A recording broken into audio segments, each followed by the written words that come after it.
பனி படர்ந்த மார்கழியில் தொடர்ந்து படிப்போம் திருப்பாவை திருவெம்பாவை நூல்களை.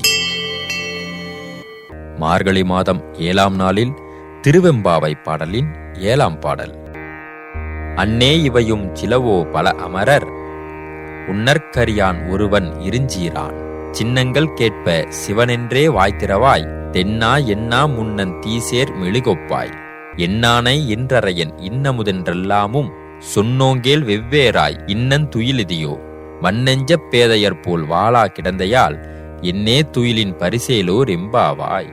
இத்தகைய சிறப்புமிக்க திருவெம்பாவை பாடலுக்கு விளக்கம்: தாயினும் மேலான பெண்ணே, உனது சிறப்பு தன்மைகளில் இந்த தூக்கமும் ஒன்றோ? தேவர்களால் சிந்திப்பதற்கும் அரியவன் என்றும் மிகுந்த புகழோடியவன் என்றும் சிவனுக்குரிய திருநீறு ருத்ராட்சம் முதலான சின்னங்களை அணிந்தவர்களை கண்டாலே சிவசிவ என்பாயே. அப்படிப்பட்ட இறைவனை நாங்கள் தென்னாடுடைய சிவனே போற்று என்று சொல்லும் போது தீயில் பட்ட மெழுகை போல உருகி உணர்ச்சி வசப்படுவாயே.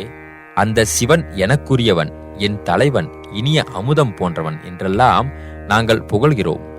இதையெல்லாம் கேட்டும் இன்று உன் உறக்கத்திற்கு காரணம் என்ன? பெண்ணே, பெண்களின் நெஞ்சம் இறுகி போனதாக இருக்கக்கூடாது.